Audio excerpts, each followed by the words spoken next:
Oye, os habéis enterado de la noticia, ¿verdad? Que el Barça ha ganado la Liga.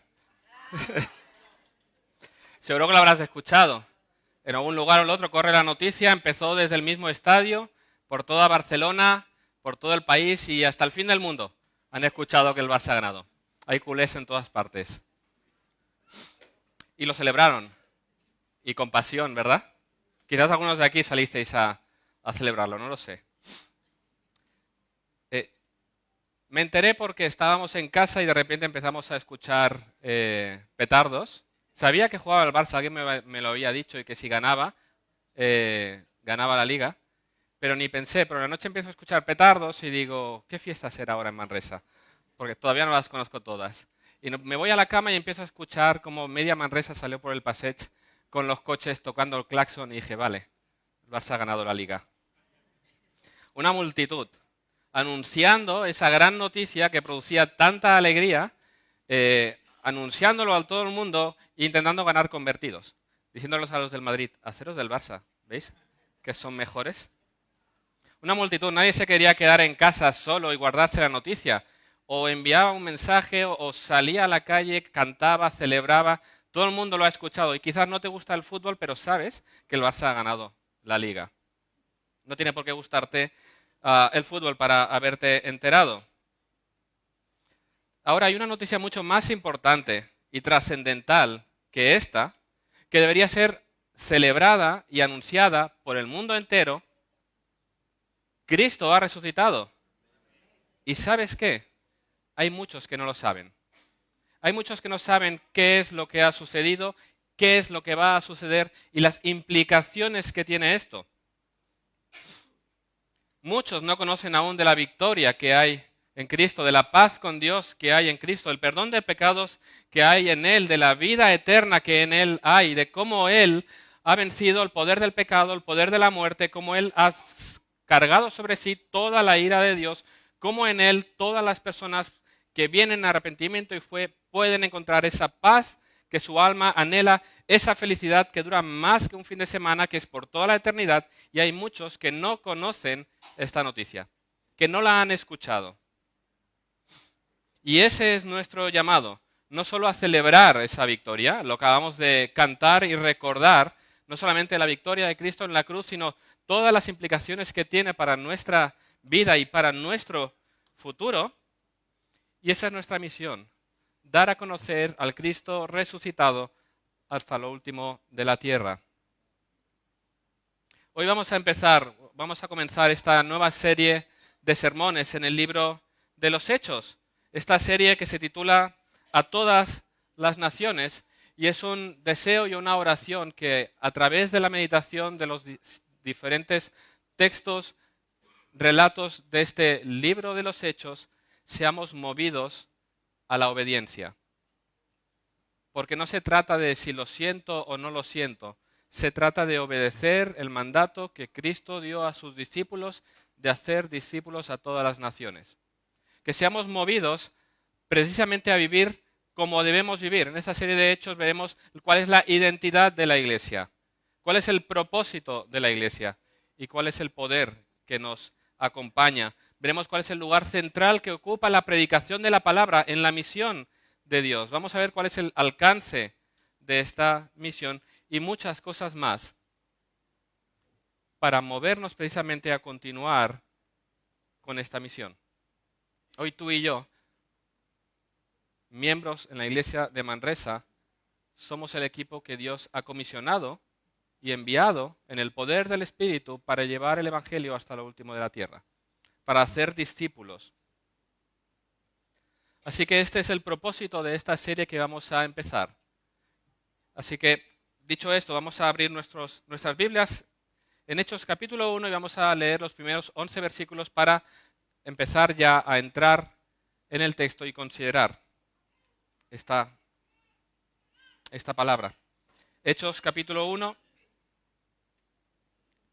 dice así la palabra de Dios. En el primer tratado, oh Teófilo, hablé acerca de todas las cosas que Jesús comenzó a hacer y a enseñar hasta el día en que fue recibido arriba, después de haber dado mandamientos por el Espíritu Santo a los apóstoles que había escogido, a quienes también, después de haber padecido, se presentó vivo con muchas pruebas indubitables, apareciéndoseles durante 40 días y hablándoles acerca del reino de Dios. Y estando juntos les mandó que no se fueran de Jerusalén, sino que esperasen la promesa del Padre, la cual les dijo: oísteis de mí.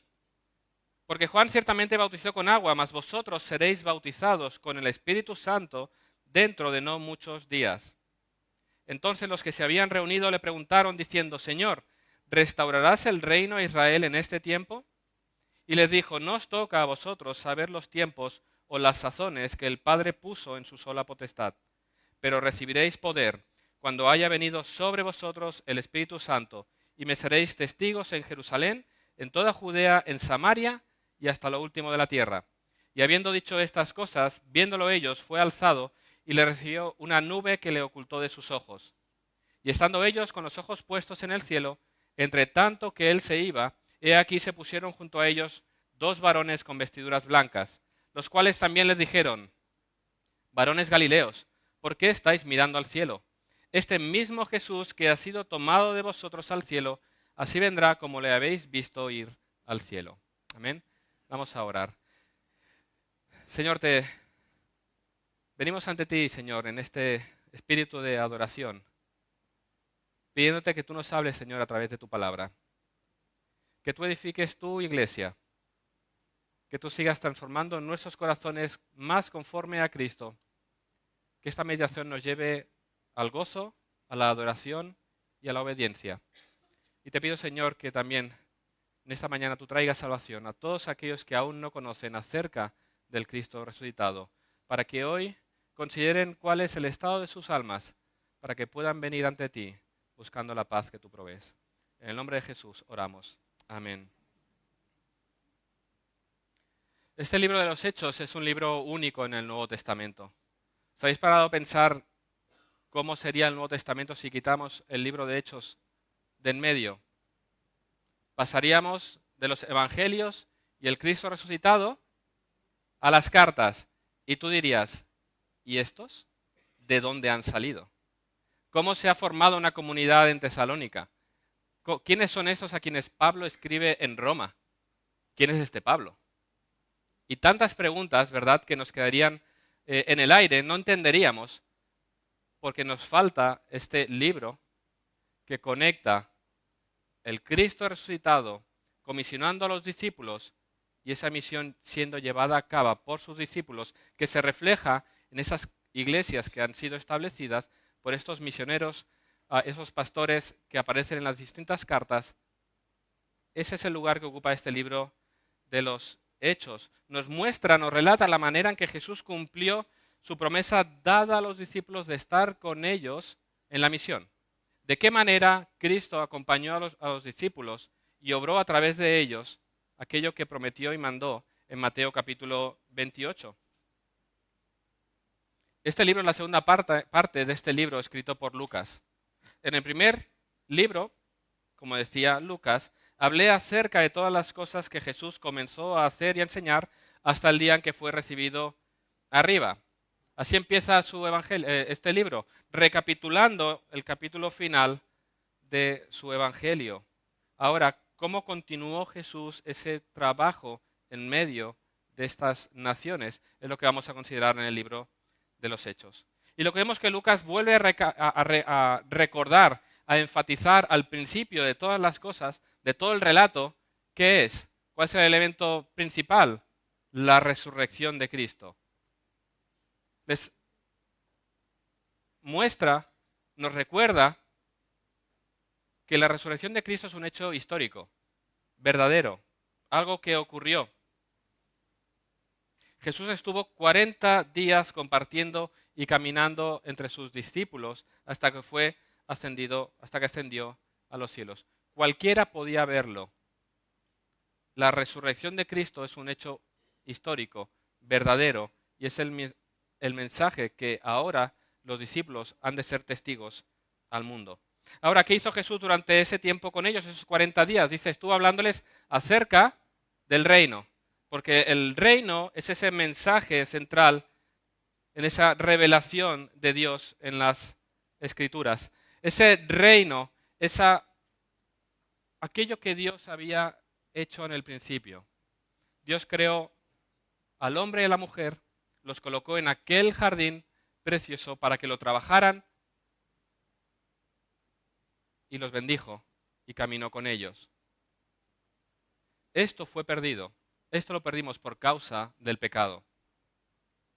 Por causa del pecado fueron expulsados de la presencia de Dios, fuera de ese jardín a un lugar hostil. Y ya no recibieron la bendición de Dios, sino que estaban bajo esa maldición.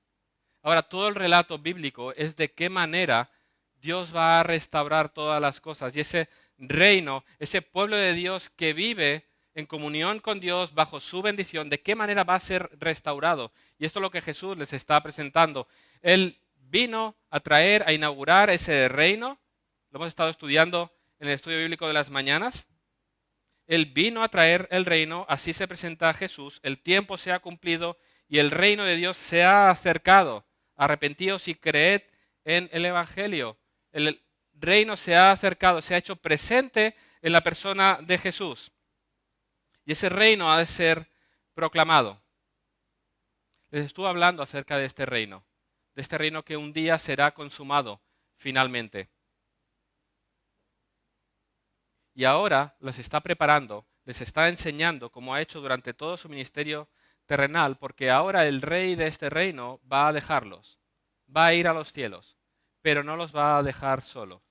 Él va a enviar a su Espíritu, que es el que capacitará y enviará y moverá a los discípulos hasta el fin del mundo. Y lo que vemos al principio de este relato, después de Jesús hablar con ellos antes de ascender,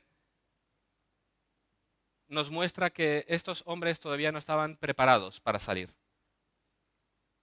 Y en ese texto podemos ver que hay tres cosas que Jesús tiene que tratar con ellos todavía. Porque Él los ha comisionado a la misión, Él los va a enviar, como veíamos hace un par de semanas en la Gran Comisión. Y hay tres cosas que tiene que tratar con ellos. En primer lugar, ¿cuál es el poder que los capacitará y acompañará en la misión? En segundo lugar, ¿cuál es el enfoque correcto de la misión, corrigiendo sus expectativas? Y en tercer lugar, les va a mostrar cuál es la esperanza que los sostendrá en la misión. Así que les muestra cuál es el poder, cuál es el enfoque correcto y cuál es la esperanza. Y esto es lo que vamos a estar considerando en esta mañana a luz de este texto. En primer lugar, vamos a ver cómo Jesús trata con ellos, cuál es el poder que los capacitará para la misión. Y fijaros que después de dar la comisión, después de mandarlos a las naciones, Jesús les manda que se esperen. Todavía no estaban preparados, porque, no sé, quizás el ánimo de repente les podría llevar a salir y correr a todo el mundo, porque acababan de ser espectadores de algo realmente espectacular. Pensad, después del bajón del sábado, después de ver que Jesús había muerto, que el Mesías estaba sepultado, que todas las esperanzas habían terminado, lo han visto resucitado, lo han visto en gloria, lo han visto victorioso sobre el poder de la muerte y podrían salir y correr y anunciar este mensaje. Jesús los manda a esperar porque la misión a la que los ha encomendado, la misión que nos ha encomendado, es una misión sobrehumana. No puede ser llevada a cabo con fuerzas humanas.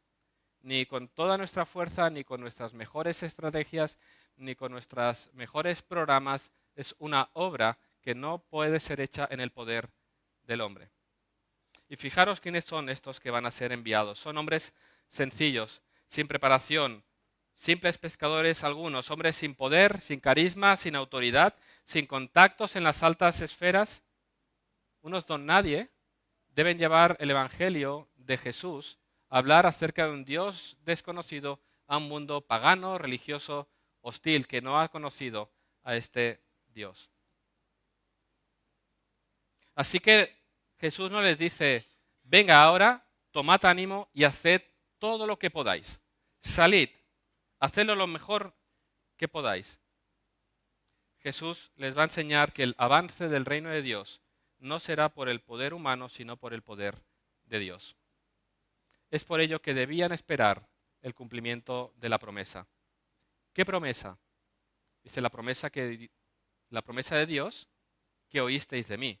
Es decir, Jesús ya les había dado esta promesa. Si vamos atrás al Evangelio de Lucas capítulo 24, versículo 49, leemos, He aquí, yo enviaré la promesa de mi Padre sobre vosotros, pero quedaos vosotros en la ciudad de Jerusalén hasta que seáis investidos de poder desde lo alto. Ahora les dice, esperad el cumplimiento de esa promesa. ¿Cuál es esa promesa? Es el don del Espíritu Santo siendo derramado sobre sus discípulos. El bautismo en el Espíritu del que habla Jesús. Y ahora este tema da para un debate, ¿eh? Da para una serie de estudios, de predicaciones, qué es el bautismo del Espíritu, cuándo ocurre, qué implica, etcétera. Hay distintas posturas.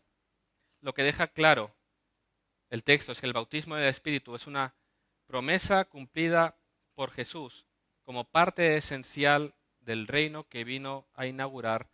Es el don prometido que empoderaría a la Iglesia a la misión de ser testigos de Cristo.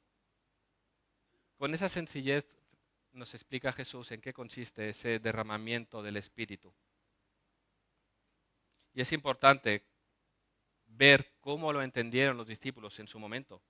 Sin este poder, sin el Espíritu derramado en ellos, no pueden llevar a cabo la misión de ser testigos de Cristo a todo el mundo. Por lo tanto, este don es el don de Dios para su pueblo, para todo hijo de Dios. Este Espíritu ahora ha sido derramado en cada uno de aquellos que han venido a Cristo en arrepentimiento y fe, han sido regenerados, han sido transformados. El Espíritu ha dado un nuevo corazón, una nueva vida y ha entrado a morar en el corazón del hombre. No solamente produce nueva vida, sino que es el poder que nos capacita para ser testigos al mundo. Sin este poder, sin el Espíritu Santo, no podemos ser testigos de Cristo. No es una energía, como vienen a decir algunos, como testigos de Jehová. Es una persona. Es la tercera persona de la Trinidad que viene a morar en el creyente y que nos capacita para la misión. Por eso no es una experiencia adicional. Es lo que ocurre en el momento en que somos regenerados. Mora en los creyentes y nos capacita. Jesús nos muestra que no se trata solamente de tener todo el conocimiento, porque Jesús los ha estado enseñando. No se trata de preparar una estrategia. No se trata de querer servir. Es necesario el ministerio del Espíritu Santo en nuestros corazones, morando en nosotros para poder llevar a cabo esa misión. Y es lo que vemos aquí, de qué manera obra el Espíritu en estos hombres. El Espíritu toma a personas ordinarias, débiles, confundidas, temerosas, y los capacita para ser testigos de Cristo a las naciones. Nada podemos hacer sin el Espíritu. Es el Espíritu el que nos capacita para la misión. Es el que nos da sabiduría, el que nos da palabras a la hora de predicar, quien nos fortalece en la debilidad, quien nos da denuedo para predicar, quien convence de pecado, quien trae vida a los muertos, es quien trae salvación, es quien edifica la iglesia, es quien produce fruto en nosotros, es quien santifica su iglesia. No se trata de lo que tú y yo podemos llegar a hacer por nuestras fuerzas. El avance del reino de Dios es por el poder de Dios. Y esto es lo que estamos viendo aquí. Los discípulos debían esperar el derramamiento del Espíritu para poder entonces salir y llevar el Evangelio a todo el mundo. Nada podemos aparte del Espíritu. Fijaros, constantemente animamos a los miembros de la Iglesia a participar de aquel culto entre semana que más pereza suele dar, que es el culto de oración. Un culto entre semana. Un culto en el que no vemos quizás ese fruto rápido. ¿Por qué animamos a los miembros, no solamente a su oración devocional en sus hogares, sino a venir y juntarse con el resto de miembros el jueves para orar? Oramos, entre muchos otros temas, para que el Señor bendiga la predicación de hoy. Para que el Señor, su Espíritu, aplique su palabra a los corazones de los hermanos. Para que el Espíritu traiga salvación a través de la palabra que será predicada. Que a través de las alabanzas que serán cantadas en nuestros corazones sean fortalecidos al cantar y recordar preciosas verdades del Evangelio. al escuchar las oraciones, que seamos reconfortados al ver cómo Dios obra en medio de la congregación. Oramos para que el tiempo de comunión sea un tiempo en el que podamos dar gloria a Dios al contemplar cómo personas de tantas culturas y lenguas diferentes adoran a un mismo Dios con un mismo espíritu, porque esto es la obra sobrenatural del Espíritu Santo. Entonces, no es mi oratoria, mi elocuencia, no es una selección precisa y determinada de alabanzas, no es un orden estricto de las cosas, es el poder del Espíritu obrando. Nada de esto sirve si Dios no obra por medio de su Espíritu en nuestros corazones. Eso lo debemos tener claro, porque nuestra tendencia cuando hacemos planes es estrategias y programas que están muy bien, pero sin el poder del Espíritu nada vamos a conseguir. Es Dios quien por medio de su Espíritu lleva a cabo la obra de nuestra santificación, la edificación de la iglesia y la salvación de aquellos que han de venir. Por eso los jueves oramos y animamos a los miembros a orar por ese tiempo de culto. ¿Has orado ayer, esta mañana, por ese tiempo que vamos a tener? Que no sea un mero tiempo en el que escuchamos, estamos y luego nos vamos, sino que el poder de Dios se haga evidente en medio nuestro hoy. ¿Tú eres consciente del poder de Dios por medio de su palabra? Él trae vida, Él trae salvación, Él hace maravillas. ¿Has orado para que Dios se mueva en medio nuestro? ¿Has orado para que cada una de las actividades, el estudio bíblico que tendremos después, la reunión administrativa que tendremos la semana que viene, cada una de las actividades y ministerios de la iglesia sean usados por Dios para edificación, salvación? Toma en cuenta qué lugar ocupa el Espíritu Santo en cuanto piensas en Él. El Espíritu Santo es aquella persona de la Trinidad en la que unos piensan demasiado y atribuyen cosas que no son y otros ignoran completamente. El Dios desconocido, le dice alguno. Sé consciente que sin el poder de Dios, por medio del Espíritu Santo en su iglesia, nada podemos, no podemos ser testigos. Recuerda esta verdad. Decía Hudson Taylor, el misionero a China, no son los grandes hombres que transforman el mundo, sino los débiles y pequeños en las manos de un Dios grande. Porque cuando clamamos a este Dios grande para que Él obre, porque nosotros somos débiles, no tenemos poder, no tenemos carisma, no tenemos la capacidad, decimos, ¿y quién soy yo? Ahora, cuando pienses esto, recuerda, ¿cuál es el poder que ha sido dado? ¿Cuál es el poder del Espíritu Santo que ha sido derramado en ti? Es importante recordarlo porque a menudo nos desanimamos a ver cuán grande es la tarea. Ya sea la tarea de mi corazón de santificación, cuando vemos ese pecado que no deja de estar, cuán difícil es la tarea a la hora de predicar a mi familia que ya no quiere escuchar del Evangelio, qué difícil es predicar el Evangelio en mi trabajo, que me rechazan y me dejan de lado, qué difícil es predicar en este mundo hostil en el cual no quieren escuchar más de Dios, qué difícil es y nos desanimamos, pero debemos recordar el poder que ha sido derramado, el poder del Espíritu. Y recuerda, si tú eres cristiano, tú has sido capacitado, tienes todo lo que necesitas para ser fiel al llamado que Dios te ha dado de hacer discípulo. Al final, la cuestión no es realmente si tienes lo que se necesita para ser útil en la misión de llevar el Evangelio al mundo. La cuestión es que si estás dispuesto a creer las palabras de Cristo, de que el Espíritu Santo puede darte poder y capacitarte y equiparte para ir a pesar de tus debilidades para que Él sea glorificado. Es una cuestión de fe y obediencia. Así que en primer lugar, el Señor nos recuerda cuál es el poder que nos ha sido dado, enviado el Espíritu Santo para llevar a cabo la misión. Así que vamos a la misión en el poder del Espíritu. En primer lugar. En segundo lugar, Jesús va a corregir el enfoque porque en ocasiones hay expectativas incorrectas acerca de lo que ha de suceder o en qué consiste la misión. Ponte en el lugar de estos discípulos. Jesús les ha estado hablando del reino, ese reino prometido en el Antiguo Testamento, que ahora había sido hecho presente en la persona de Jesús. Acababan de escuchar de que iban a ser revestidos de poder para ser testigos de la resurrección. ¿Qué hay ahora en su corazón? ¿Cuál es la esperanza? ¿Cuál es la expectativa? El reino por fin, ese reino glorioso de Israel va a ser establecido. Ese reino que habían disfrutado en tiempos de Salomón va a ser restablecido. Dios nos va a volver a colocar en nuestro lugar. Por eso esa pregunta en el versículo 6, Señor, ¿restaurarás el reino a Israel en este tiempo? Su visión, Jesús tiene mucha paciencia, porque Él ha estado enseñándoles por mucho tiempo. Y cuando Él ha estado hablando del reino, ¿os acordáis de cuáles eran los debates de los discípulos? Señor, ¿dónde me voy a sentar yo? Ponme aquí, ponme allá, ¿no? Su visión siempre en ese sentido de autoridad, de poder. Y Jesús ya les había enseñado, hablado acerca de este reino. Y ahora, ¿qué es lo que están esperando? ¿Cuáles son sus expectativas? Un reino terrenal, político. Restaurar nos está hablando de un reino político y territorial, con una visión nacional, Israel,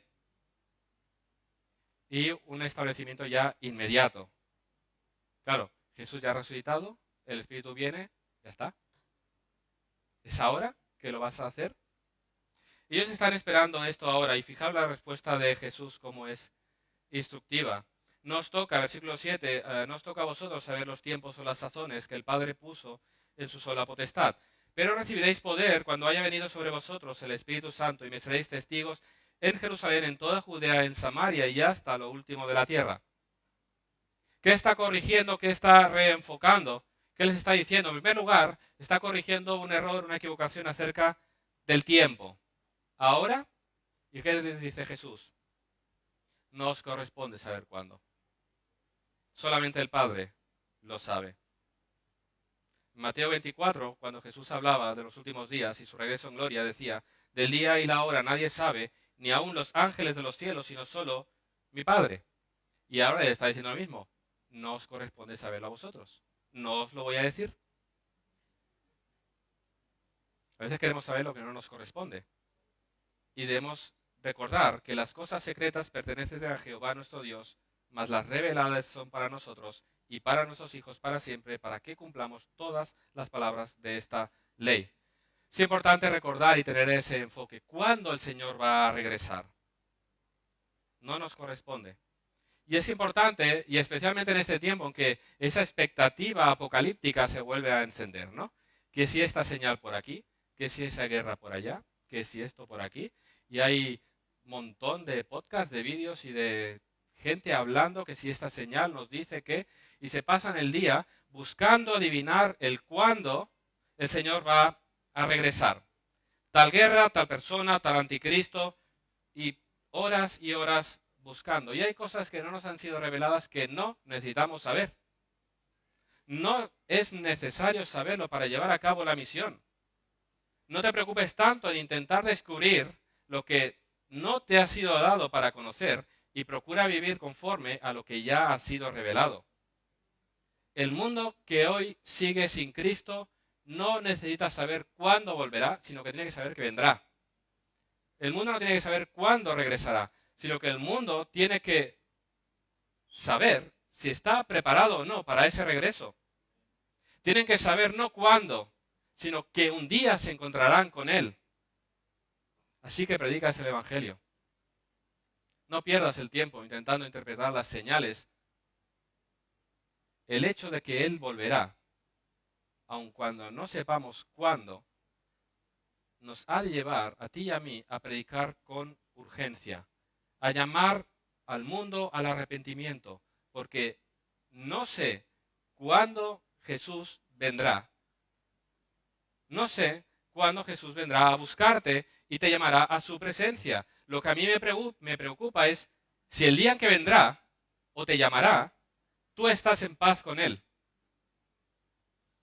Y eso, como no lo sé, por eso te llamo a que te arrepientas hoy, porque no sabes si mañana estarás respirando.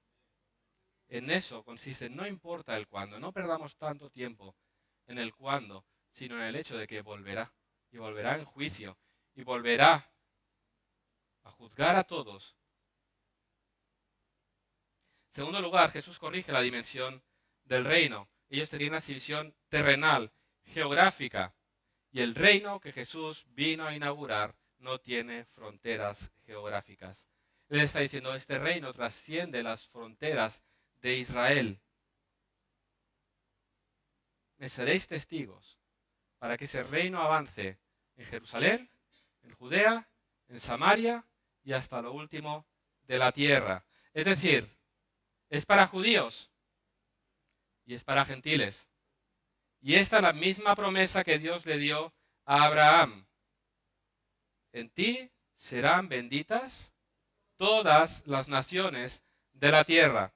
Acerca del Mesías, Isaías profetizó, te di por luz de las naciones, para que seas mi salvación hasta lo postrero de la tierra.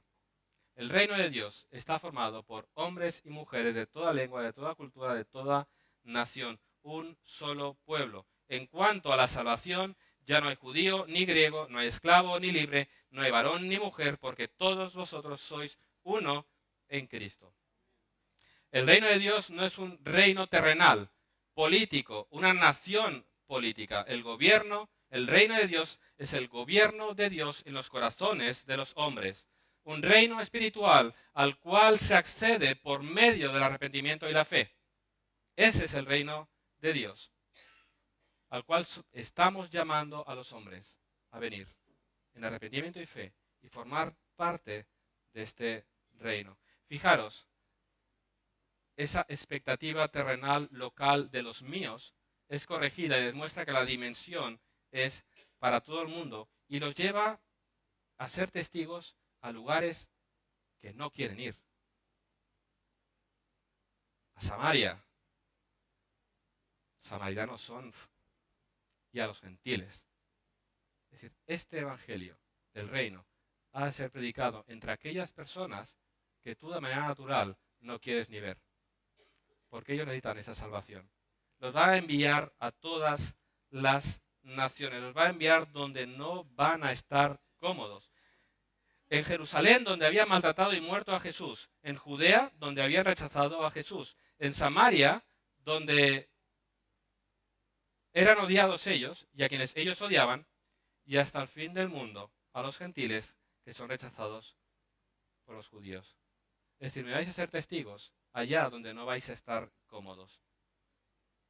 Ser fieles al llamado significa salir de ese lugar cómodo, de los míos, y llevar el evangelio a todo lugar, a toda nación, a toda cultura, a todo estrato social, a todo el mundo.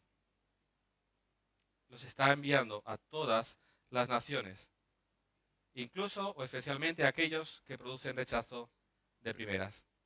Porque ellos debían aprender también, como tú y yo, que nadie merece estar en el reino de Dios. Si formamos parte de ese reino, si somos hijos de Dios, es solamente por los méritos de Cristo. Nosotros somos tan pecadores como los samaritanos y como los gentiles, debían pensar los judíos. No hay nadie que esté más cerca de Dios.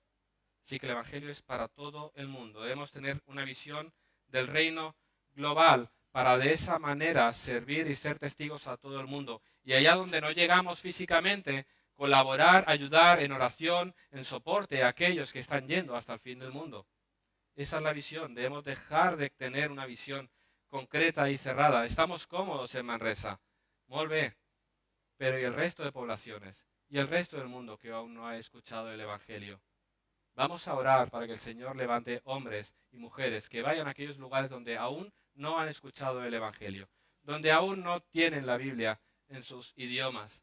Vamos a orar para que quitemos esa visión nacionalista limitada de mi lugar, mi casa y los míos y llevemos el Evangelio a todo lugar y a todo el mundo. Esa es nuestra misión. Así que corrige sobre los tiempos, sobre la dimensión del reino y el alcance de esa misión. Y en tercer lugar, corrige el poder y la manera en que establecería este reino. ¿Qué esperaban ellos? Un reino terrenal. ¿Qué poder esperaban? Un poder militar, ¿verdad? Fuerza humana. Su esperanza había estado en un poder militar para expulsar a los romanos opresores, pero les iba a ser otorgado un poder mucho mayor.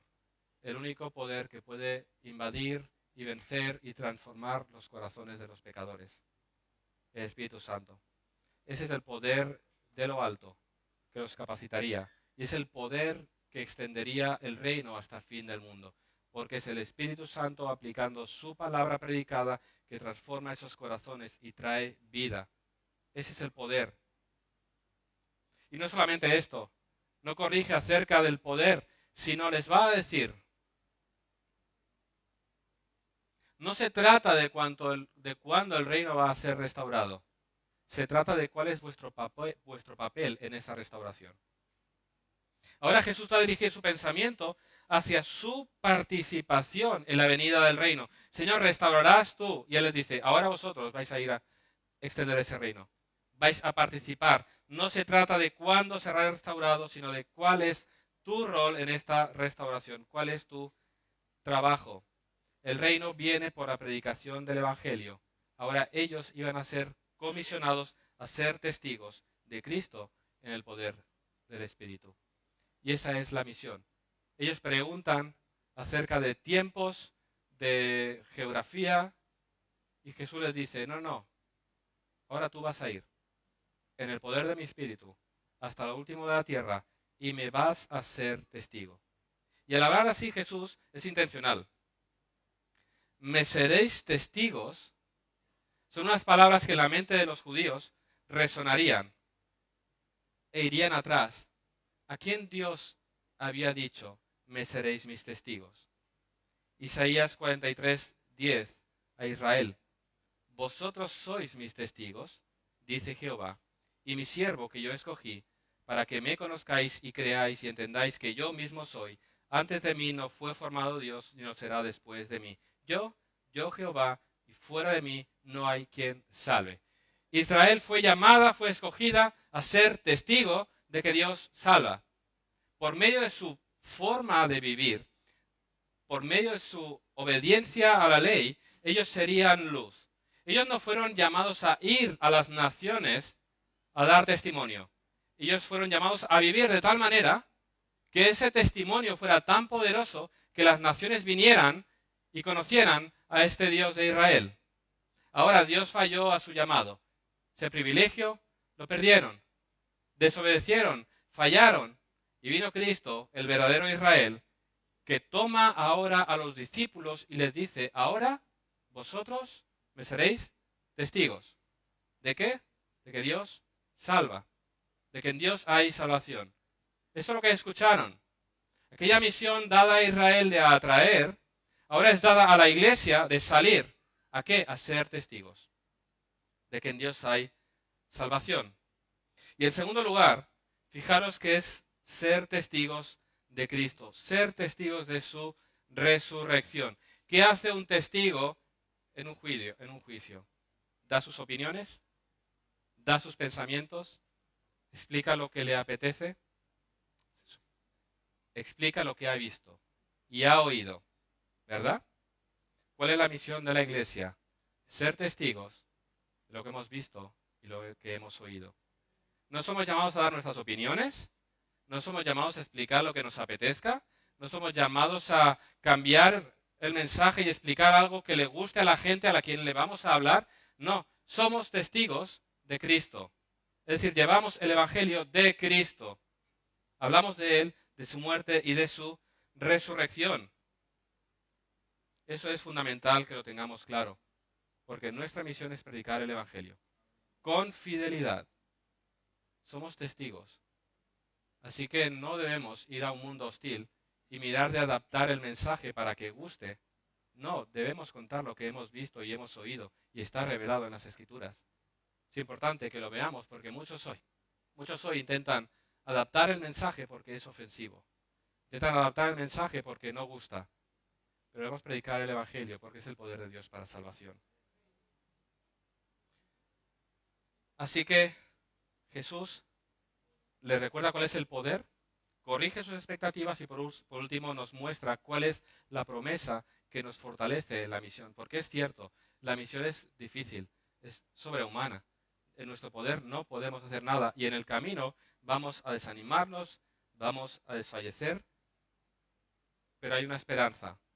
¿Cuál es esa esperanza? el regreso en gloria de aquel que ascendió en gloria. Esa es nuestra esperanza. Eso es lo que vemos en el relato de la ascensión. Ellos son espectadores de cómo Jesús fue alzado y le recibió en una nube que le ocultó de sus ojos. ¿Qué simboliza eso? Jesús ascendiendo y esa nube allí. Eso representa la exaltación de Jesús a la gloria. Su regreso a la gloria que había dejado en los cielos. Ahora iba a ocupar el lugar glorioso que le pertenecía. Esa nube representa la gloria de Dios. Podemos recordar los eventos de Éxodo, cuando la nube desciende sobre ese monte, el monte Sinaí, donde dice Moisés que entonces la gloria de Dios reposó sobre el monte Sinaí. Es decir, los discípulos ven y escuchan de los ángeles. Este que se ha ido en gloria, ¿volverá cómo? En gloria. Él vino en humildad. Él vino como el Cordero. Él vino como aquel que iba a dar su vida. Él fue humillado y fue muerto. Este que ahora habéis resucitado, que es levantado en gloria, volverá en gloria y poder. Eso es lo que la nube nos está diciendo. Pero esa nube nos recuerda, si vamos al libro de Daniel, esa entronización de Cristo. Daniel 7, 13, 14. Miraba yo en la visión de la noche, y he aquí con las nubes del cielo venía uno como un hijo de hombre, que vino hasta el anciano de días, y le hicieron acercarse delante de él. Y le fue dado dominio, gloria y reino para que todos los pueblos, naciones y lenguas le sirvieran. Su dominio es dominio eterno que nunca pasará, y su reino uno que no será destruido. ¿Qué están viendo? ¿Qué están entendiendo los discípulos cuando ven a Jesús ascender a Cristo? La entronización de Cristo, elevado a posición de gloria, de autoridad. Él es el Rey soberano que está sobre todas las cosas. Todo está bajo sus pies. Tiene dominio, poder y autoridad sobre todas las cosas. Él es exaltado, Él reina, toda la autoridad es suya. Por lo tanto, en el nombre, en el poder de este que ha sido exaltado a lo sumo, al Rey, en su potestad, podemos ahora ir y hacer discípulos a todas las naciones. Vamos en el nombre de aquel que ha sido exaltado a lo sumo, sobre exaltado, quien está por encima de todas las cosas. Y este es aquel que regresará. El Rey regresará por nosotros. ¿Es confiable esta promesa? Sí, hay dos testigos, los ángeles, que le dicen, ¿por qué estáis mirando al cielo? Ya no es momento de mirar al cielo. Ahora es momento de continuar con la misión. Jesús acaba de pasarles el testigo. Él se va y Él enviará a sus discípulos. Y ahora vosotros sois los que vais a hablar de mí a todo el mundo, para que en el poder del Espíritu yo extienda mi reino y mi pueblo crezca y tenga un pueblo que me adore por toda la eternidad. Eso es lo que Jesús nos está diciendo. Así que hermanos, que Jesús va a regresar en poder y gloria a buscar a su pueblo, debe encender nuestros corazones. Debe llevarnos a la misión con ánimo. En el momento en que veamos a las naciones y a los poderes intentar someter y vencer a la iglesia, recuerda, el Rey nos ha comisionado y su reino se va a extender y su reino se va a consumar perfectamente. Así, ¿a quién debemos temer? Si vamos en el nombre del Rey soberano. Un día volverá por nosotros, a por su iglesia. Y piensa en una cosa. Si aún estás aquí, es que tienes trabajo por hacer. Si aún no nos ha llamado a su presencia, es porque hay trabajo. Hemos sido llamados a llevar el Evangelio al fin del mundo. Así que aprovecha el tiempo que te ha sido dado. Es nuestra responsabilidad llevar el Evangelio, es nuestro llamado llevar el Evangelio a todo el mundo. Que cuando el Señor vuelva no nos encuentre mirando todavía al cielo. Que debemos mirar al cielo y contemplar y dar gloria a Dios por todo, pero ¿me entendéis?